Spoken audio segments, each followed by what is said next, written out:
Bonjour les lions, j'espère que vous allez bien. Je suis ravie de vous retrouver pour ce mois de janvier 2025 pour votre tirage. Alors, je vous souhaite une très belle année.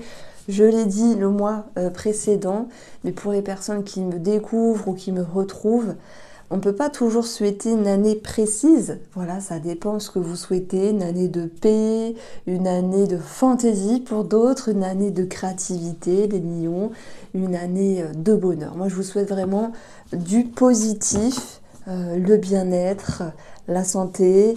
Voilà, ça fait un petit peu bête de dire toujours les mêmes choses, mais vraiment, je vous souhaite d'être bien avec vous-même. Alors, je fais la petite coupe avec vous. Après, on passe sur la table. J'espère que vous avez la forme et je vous accueille avec le soleil. Donc, ça fait plaisir.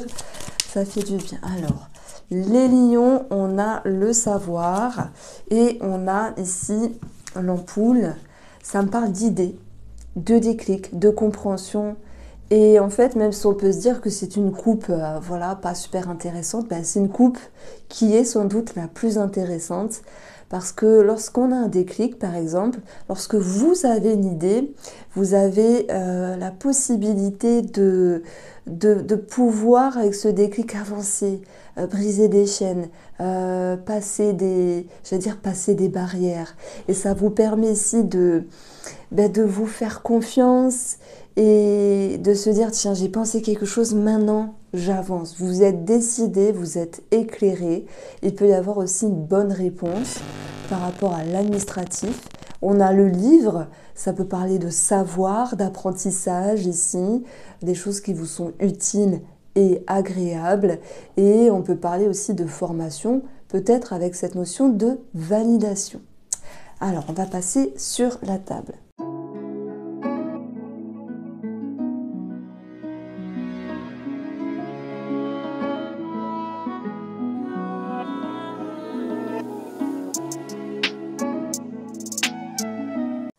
Alors, les lions, on va déjà commencer par la petite association du Lenormand. Alors, nous avons une chance. On parle de chance, d'opportunité, peut-être de quelque chose à régler. Il peut y avoir une forme de stress ici. Pour moi, le stress, c'est vis-à-vis de l'argent. Voilà, je ne vais pas faire des détours, je ne vais pas parler juste pour contourner les choses. Ça peut être d'une peur, du stress vis-à-vis d'une transaction ou d'une somme d'argent peut-être en rapport avec un enfant. À moins qu'on vous demande de l'argent ou que vous voulez demander de l'argent à une personne. Les souris, elles sont plutôt bien placées parce que si elles étaient à côté de cette énergie-là, ce serait pas bon. Donc, comme toute demande financière, peut-être par rapport à des documents, à une étude, à un dossier à monter, il peut y avoir une petite péripétie, voilà, d'inquiétude. Je connais personne qui aime faire les papiers, c'est pas toujours évident. Ça vous demande de l'énergie, ça vous demande ici également d'être un petit peu carré dans les choses. Ce qui est rigolo, c'est d'avoir l'énergie 13 de l'enfant. Et l'enfant nous parle aussi d'un projet et d'un projet, de quelque chose que vous pourriez mettre dans votre vie pour ce mois de janvier 2025, les lions. Alors, première lecture, c'est vrai, ça nous parle de ça. Mais on a aussi les poissons qui nous parlent d'inconscient. D'inconscient. Et on voit que dans votre domaine spirituel, il y a la mort. Et ça, c'est très bien. Ça veut dire qu'il y a une transition, un changement pour aller vers une élévation. Et d'ailleurs, vous allez vers de la nouveauté, vers un nouveau cap, vers un nouveau cycle. Alors, je ne peux pas dire nouvelle vie, même si ça peut parler à certains d'entre vous, les lions, mais il y a comme une nouvelle énergie. Et si vous vous souvenez de la coupe qu'on a eue au début avec l'oracle Mathéès, c'est cette idée qu'il y a un déclic, une pensée, un réveil intérieur, peut-être un éveil qui font bouger les choses.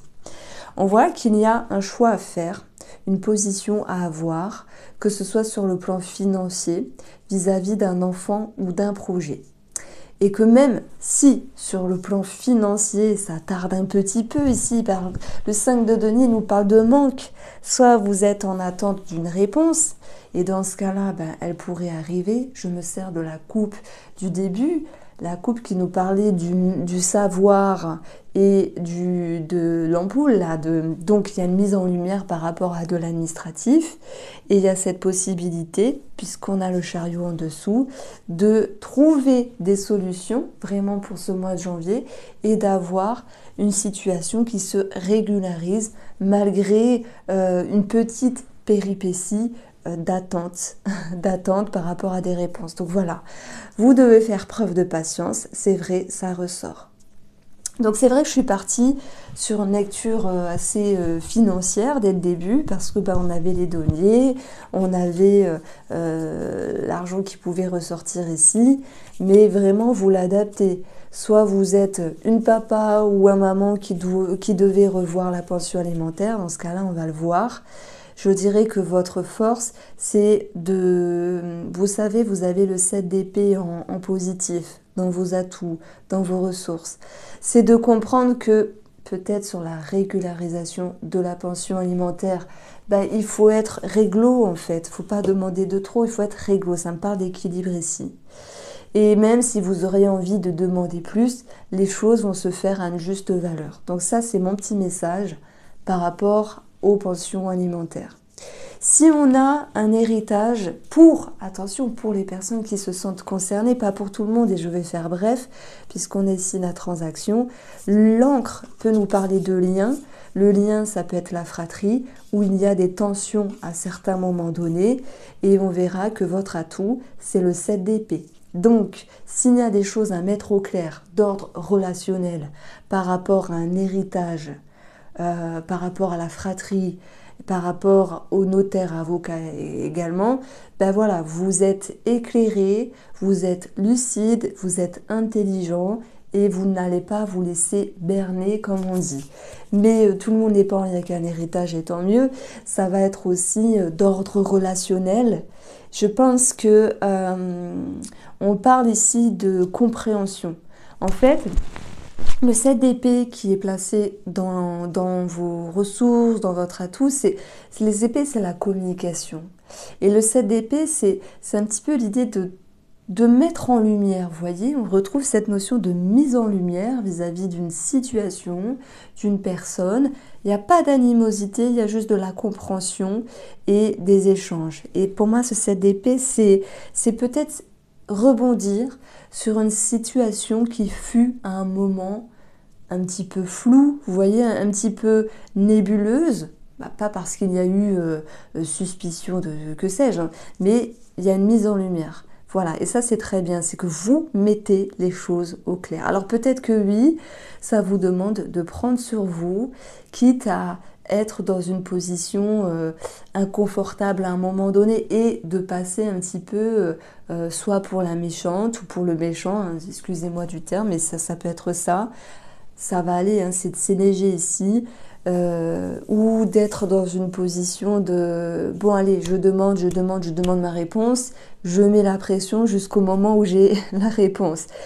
Voilà, je pense qu'il y a deux cas de figure ici pour les lignons. Soit on peut vous dire là, tu mets la pression pour avoir ta réponse, faut être cool, faut lâcher prise. Non, si vous avez besoin d'une réponse et de mettre les choses au clair, vous allez le faire. D'ailleurs, hein, on retrouve le savoir, hein, encore une fois, dans les énergies de l'oracle. Donc ça va être une mise en lumière sur une situation. C'est pas grave si on vous dit oh là là, t'as mis la pression, t'es embêtante. Non, écoutez, quand on a besoin de savoir et qu'on ne peut pas attendre, il n'y a pas de mal à demander. Voilà. Mais ça peut être aussi dans le cadre sentimental. Je fais une toute petite parenthèse parce que j'y reviendrai après. Notamment pour les, j'allais dire pour les célibataires. En fait, ça va être pour l'ensemble du sentimental. C'est l'idée de vouloir mettre en lumière quelque chose dans la relation et de ne pas attendre en fait. Parce que vous allez me dire, mais oui, mais t'as ici le 7 de denier qui est la patience dans l'objectif. Moi, je la place dans l'objectif ici. Mais ça peut être aussi, vous ne voulez pas patienter, Donc, on a cette notion dans vos atouts, cette d'épée, hop, je vais demander, je communique, je me défile pas, je laisse pas la personne se défiler parce qu'il faut mettre les choses au clair. Vous avez la réponse que vous attendiez. Voilà, vous avez le savoir. Vous avez la réponse que vous attendiez. Et ça, c'est vraiment mon ressenti, les lions, pour janvier 2025. Vous commencez cette année avec l'idée de savoir quelque chose. Alors, je voulais voir quelque chose. Est-ce que j'ai posté, vous savez, le taroscope de 2025? Je vais vous dire. Alors non, je ne l'ai pas posté. Donc je le mettrai soit fin du mois ou soit début janvier. Donc voilà. Allez, je reviens aux cartes ici et si je mets une situation sur la table là, c'est celle du chariot. Alors j'y avais pas pensé, mais le chariot, ça nous parle ici de déménagement, du rapport aussi à l'étranger. Enfin, moi, ça me parle de ça. C'est aussi l'idée de se décider. Et regardez ce qu'on a en lecture miroir. On a les amoureux qui nous parlent d'un choix à faire, d'un choix à prendre. Bien sûr, on peut parler d'amour, mais j'y reviendrai. Avec le chariot, c'est un cheval blanc, un cheval noir. Et cette notion de se dire, bon, maintenant, je tranche, je décide. Ça peut être une transition de vie, ça peut être un choix à faire d'ordre professionnel, mais pas que. Ça peut être un choix à faire qui va vous permettre enfin d'aller sur une nouvelle énergie, un nouveau départ, un nouveau projet. Et on voit que dans le domaine spirituel, vous avez la mort. Et vraiment, il ne faut pas en avoir peur parce qu'elle nous parle d'une transformation, de quelque chose qui bouge, de quelque chose que vous laissez à gauche et de quelque chose de nouveau à droite. Donc on est bien sur de la nouveauté ici. Ça peut être un état d'esprit, une nouvelle façon de faire. Ça peut être également pour vous les lions dans vos énergies, une décision qui vous amène sur quelque chose de nouveau. Ben, c'est vrai parce que quand on est en pleine réflexion ici, on peut se poser la question, je sais pas, je réfléchis, et si je fais ça, on pèse le pour et le contre, et je suis sûre que ça peut aussi vous arriver. En tout cas, ma lecture, elle est vraiment ciblée sur une mise en lumière, sur une situation qui s'éclaircit, et ça permet de, comment dire, de pouvoir souffler. Parce que derrière cette carte-là, j'y vois une énergie de relâchement. C'est bête à dire, hein, mais même si à un certain moment, ben ouais, vous vous sentez bloqué comme un valet de bâton dans le défi ici, ben vous pouvez vous dire, ah ben, le valet de bâton, quand il est dans le défi, hein, pour ceux qui suivent ma formation du tarot, ben c'est une inertie, on ne sait pas avancer, on ne sait pas que choisir. Et ce qui est intéressant dans vos transits, vous savez, je fais des petits ponts astro, mais de façon légère, hein, pour pas vous prendre la tête. Parce que franchement, c'est prise de tête l'astro. Franchement, c'est compliqué à comprendre et je pense qu'il faut toute une vie. Mais en ce moment, nous avons, alors là, quand je fais la vidéo, nous avons Mars qui est rétrograde dans l'énergie du lion, donc chez vous, et qui va passer dans l'énergie du cancer, qui peut représenter la famille, le patrimoine, les racines, la patrie, le foyer, et qu'est-ce que j'allais dire? Oui, les schémas, les racines. Et ce Mars qui est rétrograde, eh bien, il peut nous dire, et ça c'est pour tout le monde, mais davantage chez vous, puisqu'il est dans votre signe, les lions, qu'il y a l'idée d'agir d'une manière différente. Il peut y avoir aussi une forme d'inertie à un moment donné, de se dire, punaise, là je suis bloquée parce que je dois me décider, je dois peser le pour et le contre et basta. Donc ce 7 d'épée, ça va être la carte la plus importante ici du jeu, pour moi, à mon sens, avec mes interprétations bien sûr, parce que on oublie l'énergie du mensonge, mais je vais vous en parler après. Le 7 d'épée, c'est « je ne me défile pas ». Je retrousse mes manches, je vais dire ce que j'ai à dire, tant pis si ça blesse. Ça peut être aussi avec vous-même, hein, cette notion de ne pas se défiler, de se dire la vérité, parce que normalement, c'est une carte qui nous parle de flou, de ce qui est nébuleux, de ce qui est caché, de ce qui est, on va dire, flouté. Et le but étant de mettre en lumière tout cela, que ce soit avec vous-même ou avec une autre personne. Donc c'est pour ça, je vous disais, bah oui, il y a une situation qui s'éclaire, si, parlons. Il peut y avoir des réponses, il peut y avoir des mises en lumière administratives, on l'a vu, même s'il y a une notion d'attente. Il peut y avoir un choix de vie qui est fait, ou cette notion de déménagement, de départ aussi pour un travail, ou d'arrivée sur un nouveau travail. Mais d'ordre relationnel, avec vous-même, c'est de se dire la vérité. Et s'il y a un flou avec une personne, parce qu'on est peut-être dans le mensonge, soit soi-même ou soit l'autre, ou à moins que la situation soit juste ambiguë, voilà, ça peut simplement nous parler d'une légère ambiguïté, ben ce 7 d'épée, c'est votre force et votre atout. Donc, vous voulez des réponses, vous allez les avoir, vous allez aller les chercher. Ben, ça me fait penser à la prière de vérité qui est accessible sur mon site internet, elle est gratuite. En ce moment, j'arrête pas d'en parler, je sais pas, il doit y avoir un truc dans l'air. Il y a eu plein de planètes rétrogrades qui se remettent en marche, comme Mercure, comme Saturne ces derniers temps, et Neptune pour bientôt, à moins que ce soit déjà fait. Je suis pas calée précisément sur le calendrier des astres, mais voilà, c'est une quête de vérité. Et il y a une mise en lumière. Bon, votre tirage, je l'aime beaucoup, je le trouve dynamique et j'ai l'impression vraiment que vous êtes dynamique pour ce mois de janvier avec une quête de sens, une quête de vérité, une mise au point vis-à-vis de certaines personnes, mais gentiment. Et tant pis, à la rigueur, si vous passez pour la personne qui demande « Allez, alors, donne-moi ta réponse ». Alors, c'est un petit peu ça l'idée, mais non, vous faites bien, quoi. C'est aussi cette notion de se respecter. Je dirais que pour moi, vous n'avez pas de temps à perdre, et c'est ça qui est bien ici.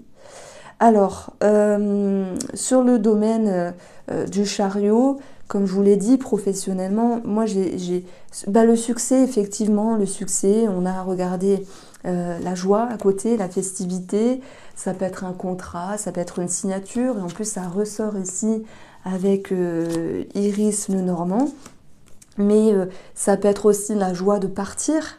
Dans ce cas-là, on peut aussi signer son licenciement ou être... En fait, il y a une réjouissance. Je pense que vous allez retomber sur vos pattes, qu'il y ait cette notion de succès, de réjouissance ou de départ d'un travail ou d'arrivée dans un autre travail. On parle de choix, de position, de réjouissance. Mais comme je vous l'ai dit, l'énergie pro ici, c'est aussi l'énergie avec laquelle vous allez avancer. Et le chariot, moi je le vois comme un petit Jupiter, c'est... Vous voulez que ça bouge, vous voulez que ça change, vous voulez amorcer du positif dans votre vie, ben, vous avez toutes les cartes en main. Par contre, vous comprenez que ça ne se fait pas en claquant des doigts. Ça va venir de vous. Voilà, vous bougez le popotin, si je puis dire. Donc, sur le plan de la santé, bon, j'ai tiré la femme. Pour moi, la femme, elle signifie... Alors, hormis le fait d'introspection, de réflexion, de recherche intérieure, c'est possible. Moi, je dirais que de toute manière, l'humain, il se remet toujours en question, donc c'est pas ça qui va faire que. Mais on a l'anneau, on va parler de signature, d'engagement, d'ordre médical. Ça peut être aussi un anneau dans le corps. Ça peut être pour les personnes, vous savez, qui font la réduction de l'estomac, non, c'est peut-être pas ça, l'anneau à l'estomac, alors je n'ai plus le terme, je vais aller voir après parce que ça m'intrigue. Il y a peut-être des personnes qui font quelque chose comme ça. Maintenant, l'anneau, c'est aussi des énergies positives pour le domaine de la santé, avec une bonne immunité. Donc, on revient au domaine sentimental ici, mais aussi relationnel. Le but étant de mettre les choses au clair. Je n'ai cessé de le répéter et vous l'avez compris. Pour retrouver une notion de confiance et mettre à bas tout ce qui est ambiguïté, que ce soit sentimental, familial ou amical. le but étant d'être droit. Et moi, j'aime bien votre signe parce que vous êtes un signe d'honneur. Alors, vous allez me dire, Irène, arrête avec tes stéréotypes de signes astro. Ben, effectivement, on apprend ça en formation d'astrologie, mais après, je me suis amusée, bien sûr, pendant 2 ans, à regarder, à observer, alors davantage, hein, les personnes, tout en connaissant leur signe astrologique, à me dire qu'est-ce qui ressort de cette personne-là. Et c'est vrai que pour les lions, il y a une question d'honneur. Et moi, je pense à ma grand-mère qui s'appelle Irène. Et si vous le savez, Irène, c'est mon nom de chaîne, c'est aussi mon 2e prénom sur ma carte d'identité. C'est aussi un prénom que j'affectionne beaucoup. Et donc, ma grand-mère qui s'appelait Irène était lion. Et c'est vrai que c'était quelqu'un qui avait beaucoup d'honneur, une fierté mais bien placée, qui, voilà. Et c'est vrai que je retrouve ça dans votre énergie.